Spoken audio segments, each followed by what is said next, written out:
Hi and welcome to The Practice Gap, the podcast for closing the gap between the practice you have and the one that you want. I'm Elizabeth, a chiropractor, a business owner, coach and entrepreneur on a mission to help you move from frustration and overwhelm to clarity, focus and joy in practice. Hi and welcome back, Bård Fossli Jensen. Good to be back. I'm so excited to dive even deeper into patient communication. So, in this episode, we are going to talk a little bit about, this is for the more advanced, this is like when you've actually done some communication skills training and you worked on, all the things from the other episode and you've been working on it a little bit. And then you come into the difficult patient.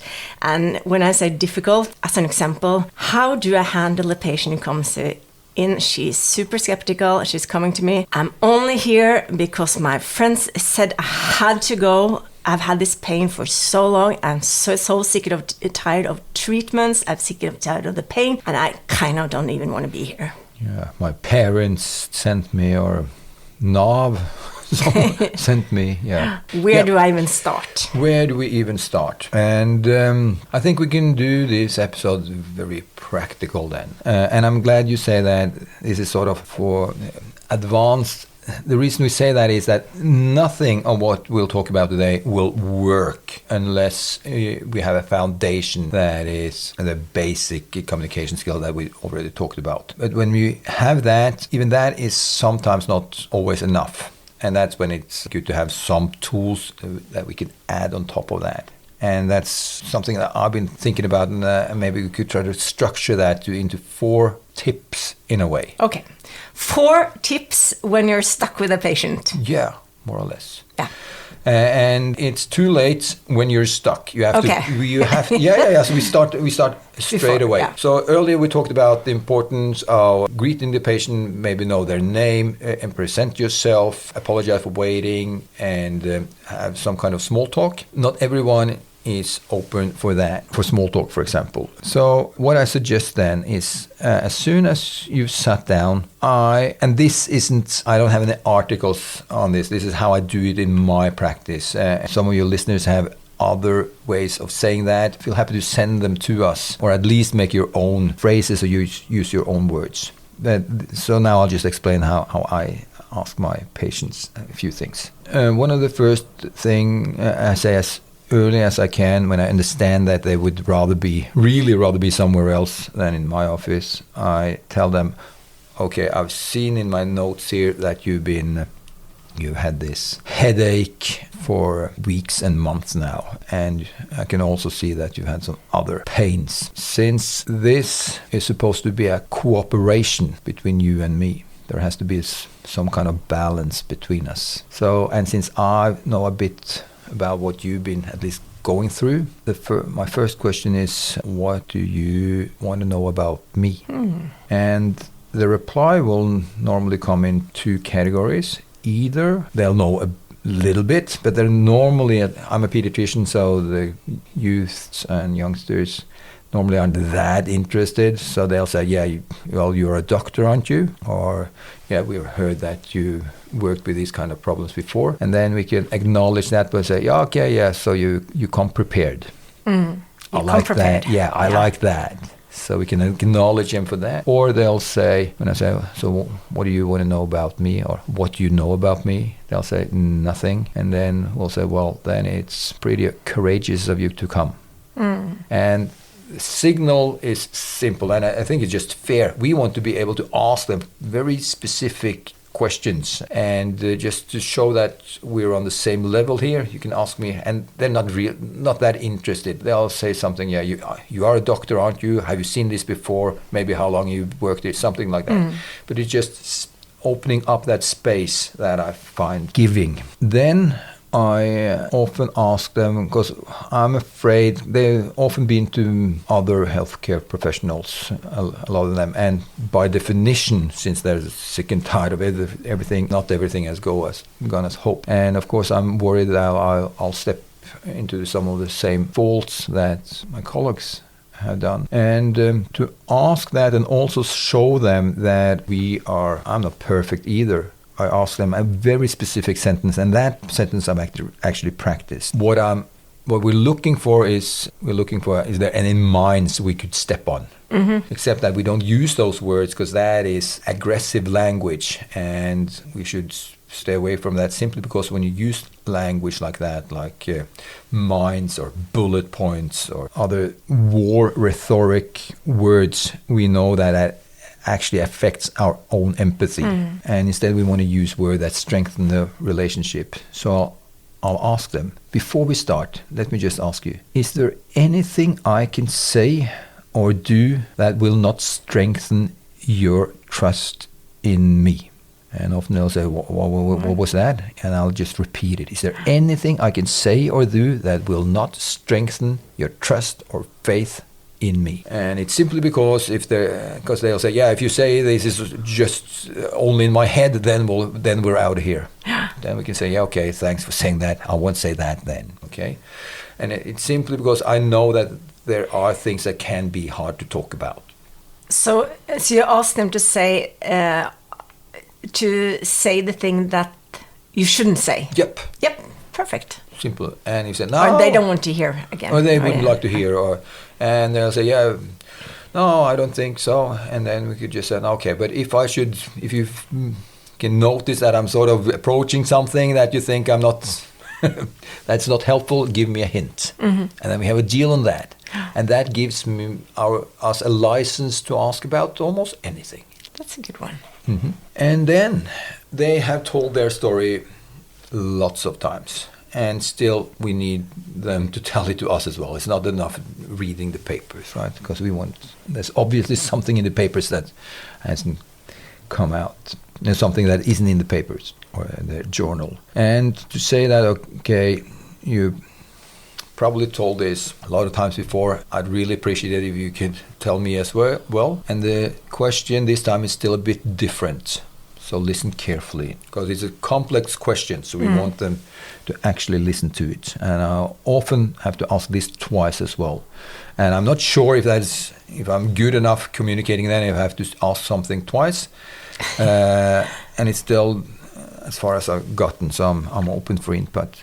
The question is this: tell me everything that you think is important that I know. Feel free to take the short version, but tell me everything you think is important that I know. A resume like that often starts with, okay, listen, Bård, it started with, and then you just let them talk. And the cool thing is that when you frame it that way, their resume of what's happening often is really short, because they've been through a lot that either they weren't interested or they don't think is important anymore, but it's like information someone else said, but they didn't really believe. So it'll be like, oh yeah, I was doing fine, I was playing soccer, and then I get hit from behind and almost got knocked unconscious.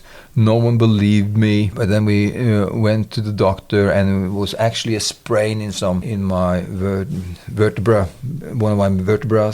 They say that, but now they say that there's nothing wrong, but it still hurts a lot, and it's 2 years since that happened. Like that, it's a 2-year history in 2 minutes max, because there's so much been going on that they don't think is important. It's probably they don't think it's important. Just asking that helps a lot. Fourth question that I always add in these conversations is that when they explain that, and even explain what they've tried so far, for example, to ask them, wow, you have to say, wow, because it's always a lot when you really listen to it. Wow, and this is the short version. Yeah. So let me ask you, how have you been holding up?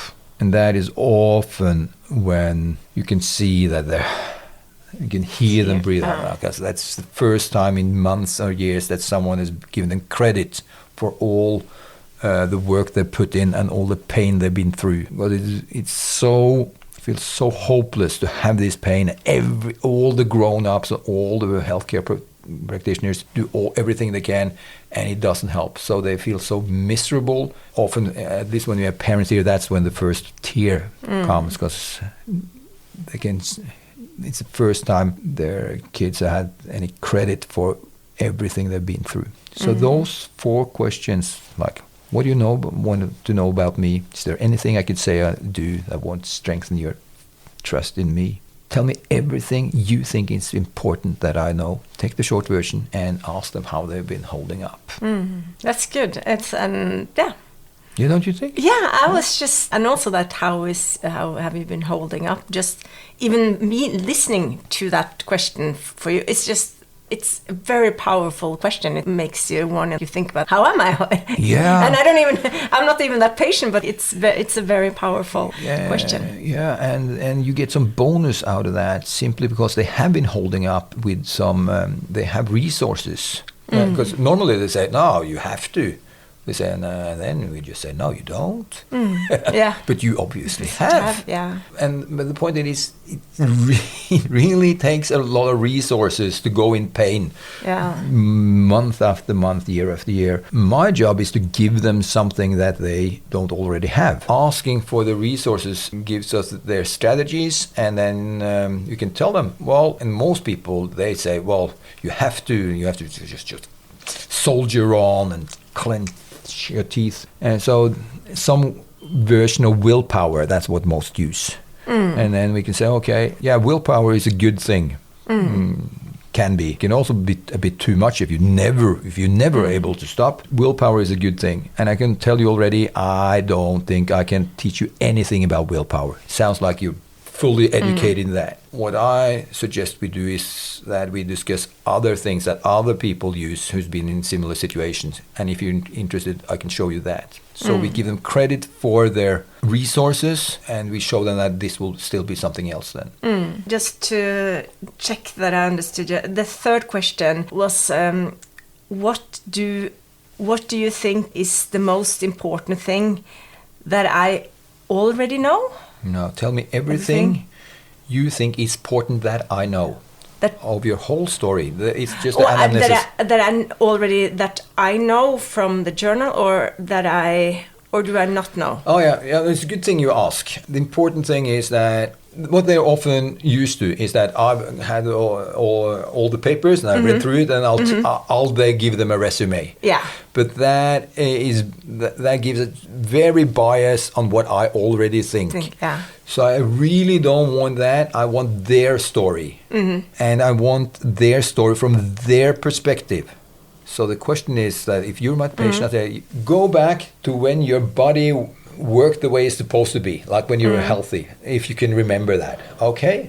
And then you start with, okay, it started with, and then you tell me everything that you think is important that I know. That you want me to know? No. No. I'm sorry, I'm thinking about... how should I express this then? If we turn it the other way around, if you tell me, ask me the question then the question is, tell me everything you think is important that I know. Just say that. Tell me everything you think is important that I know. Okay. Wow, that's a different question. Well, it started, I was all healthy, and it started with infection we had when we were in Spain 3 years ago, and I got really, really sick, and we got some medicine there. I don't know what it was, antibiotics. And when we got home, we went to legevakta, and the doctor just took that antibiotic, said, "Oh, this is too strong," and he just threw it in the trash bin. Since that, I got back to school, but it was still, I had these stomach cramps, and we went to our GP, and we then went to the doctor. They looked down with a tube in my stomach. They even put one up from behind to see if there's anything, and they checked if they are allergic to gluten, and they also took an x-ray. Everyone says that everything is fine, but I have these cramps, and now I can't hardly at school, and I even have to stop riding. Yeah, I just don't know what to do. The only thing is that if you say that this is only in my mind, then I just can't take that.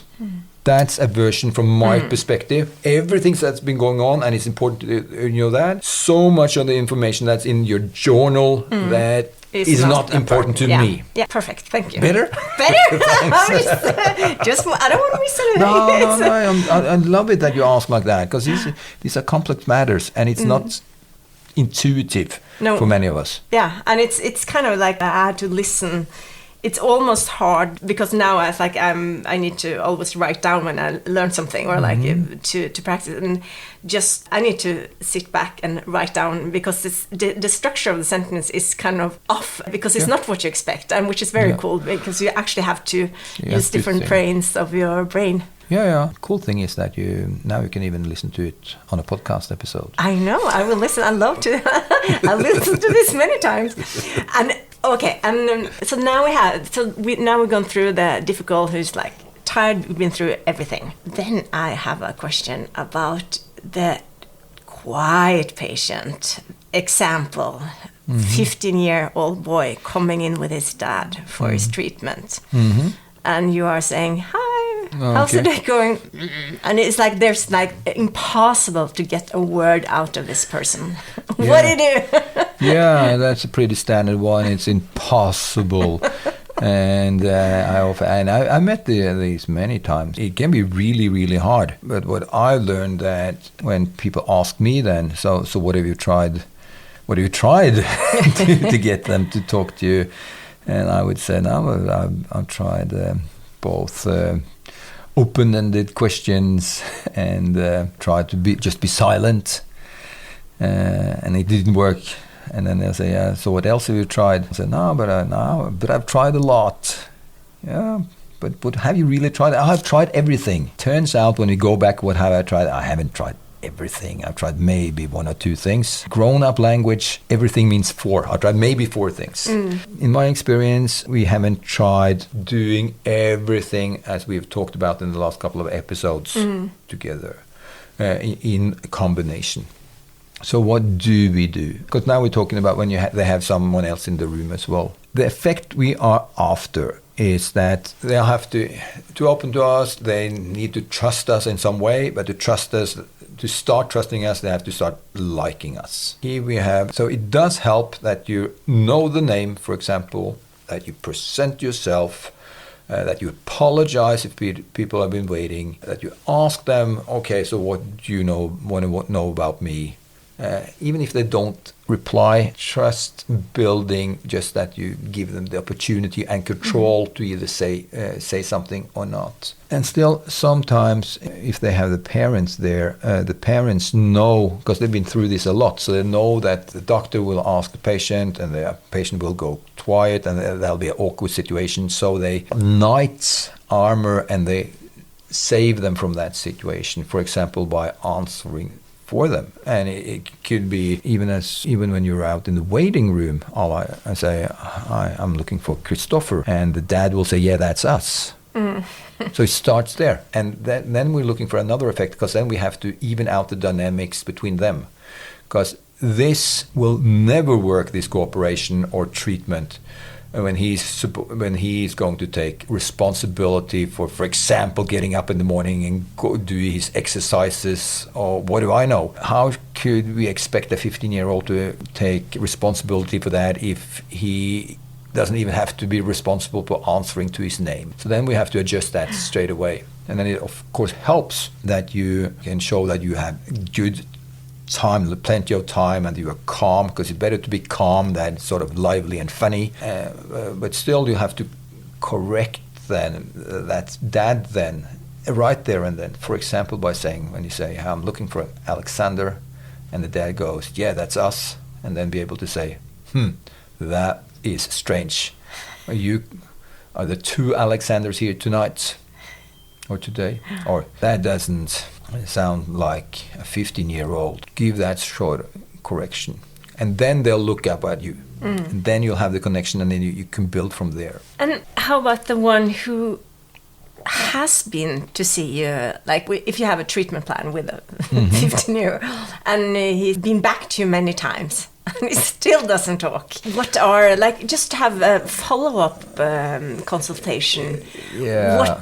Is there, like, is there any chance you can turn the person, the quiet... Again, if you... Or is it too late? Did I miss the opportunity? It's not, no, it's never too late. Just know that who is... Because often that we think about these patients, that's difficult then. What we know from the research is actually that the less the doctor has trained on a specific field, the more difficult patients he have on that field. Mm-hmm. So if So you're actually telling me I need to train with having more 15 years old who doesn't speak? Yeah, I think that, and it has to do in the first consultation. So if it comes back like nothing happened, it's because we haven't focused enough on that. Because, okay, one thing is, okay, so, wow, you called Alexander, both of you? Okay, so that's one of them. Yeah. But then at some point we get into the consultation and I'll ask them these questions. Is there anything I could say or do that will not strengthen your faith in me? And then if the mere fact that they have the opportunity to say something gives them the power. Okay, so that helps. We ask the question again. Okay, so tell me everything you think is important that I know. And then they say, yeah, but I had a headache for 3 years. Thanks a lot. Okay, that's what they think is important that I know them. Yeah. Simply because they don't trust me yet, but that's fair enough. Answer the question. Thanks a lot. That was a short version. Wow, impressive. We'll get to you later. All right, well, I'll ask, okay, so tell me this pain you had. What do you think has caused it? If they're still quiet, what will happen is that the parents will jump in again. They'll start explaining. So when we show them that we mean what we say, we say, okay, so now, so there's I think it's a post-concussion syndrome, like that we'll say. And then we'll say, okay, so now we know what your dad thinks. And what do you think? And then they'll say, well, I don't know. And then we'll say, same as before. Well, that's okay, because I don't know either. Yet, still, I'm really interested in what you think. And if they're still quiet, say, yeah, it's hard to get these questions there. So we go on with patient perspective and empathy, and we keep on that until they feel that he seems really interested, and he's not letting me get away with this. Then I still to this day, often not in the first, but now in the second time we meet, they start talking. Yeah. And if I'm not able to do that, I'll have to take a step back and say, okay, where did I not do this right? Yeah, that was helpful. To go spin a little bit further on down that path, a new one now, or not a new one, but a pretty common now, is when you have another 15-year-old or 14-year-old, the parents' concern is how much screen time they are. They kind of want to say, okay, so it's a 15-year-old boy again, and they're gaming, and then you ask them what they like. What do they do when it's a break? Well, then it's just go on the phone. So it's like, and then the parent says like, well, he's on the phone or he's on the screen. He doesn't know. He doesn't want to do anything. He doesn't want to do anything else. No. What?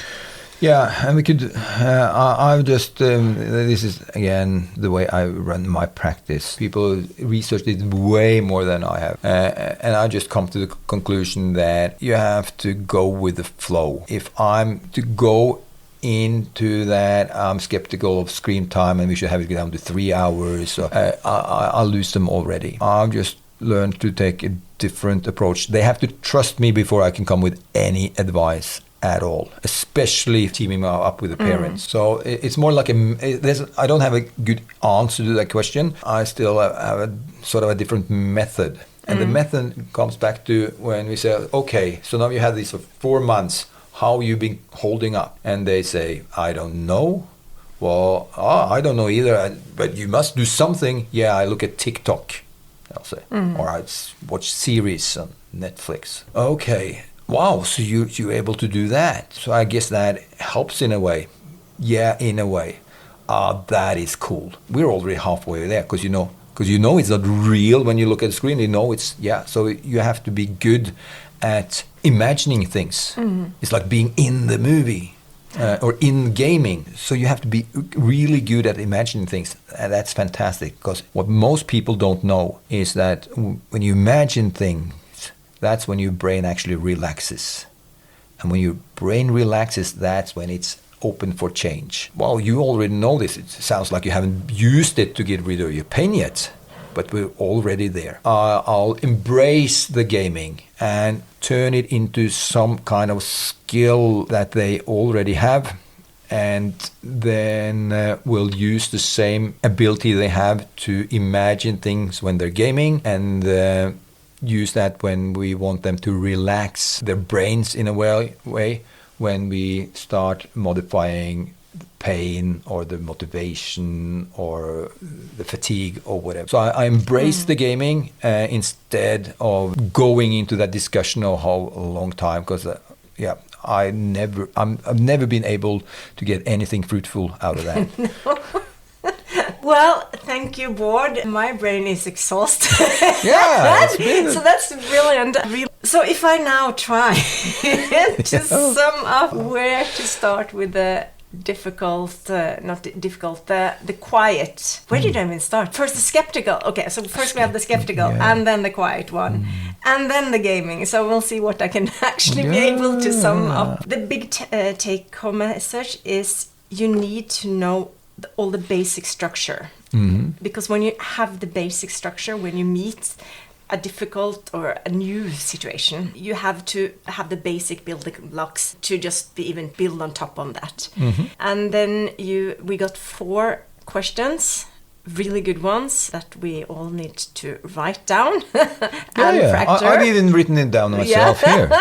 So I'm going to definitely write them as I listen through this podcast again. And then to get a 15-year-old to listen to you or to get contact with you, you still have to have the basic structure, and you have to acknowledge that they are doing. How you been holding up? Yeah, because they have that.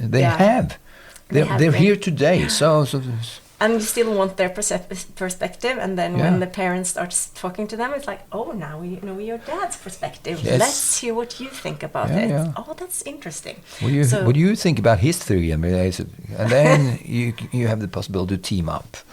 Yeah. And then it was the gaming thing, and also to acknowledge that they are learning from it in some way. They are having skills they are using to show some recognition, and not just get off the screen, and then maybe use some of that to build if you want them to do something else. Yeah, I think that is a much more productive way to embrace whatever good comes from gaming. Okay, there's a lot of bad things, but embrace a few good things, and there's one thing that people say to me, oh, he's not motivated. Well, he's obviously very motivated. He's just not motivated to what you want him to motivated for. It takes really, really hard practice, both to be so focused and eye-hand coordination, and be able to live in that. And for everything, grown-ups now think that they need, you hear they practice meditation and mindfulness and yoga.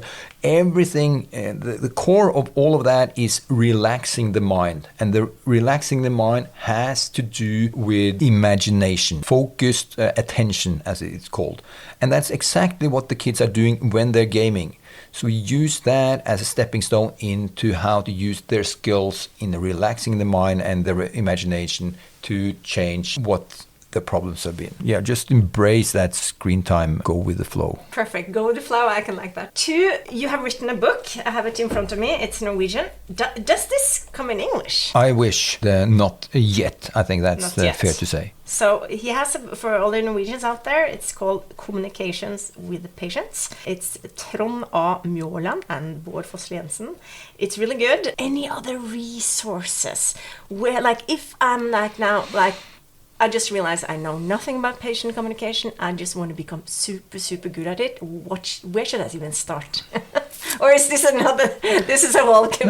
No, it's a really, really good questions. I'm glad this is a podcast and not advertise our book. And still, I have to say, when I started doing the research, what struck us was that there's so much research and literature there. Find anything that was so practical that we could implement it in a busy practice. Psychology practice, me at the hospital at the time. And what we decided to do was to write a practical book for experienced healthcare personnel that they could look up, find one thing they could start doing. So my advice will be, you don't need to buy our book, but find something or just something in this podcast that you think, oh, that I could actually do. That wouldn't cost me much, even in a busy clinical practice.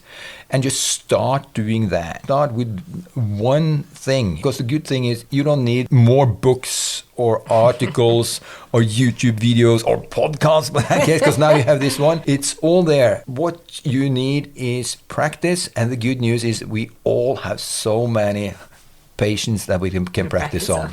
Well, and that's a great wrap up. When you're in practice, that means you need to practice. You get to practice every day. Everything you do is just practice, and you may become a little better each day, and at least you will learn something if you do something a little different.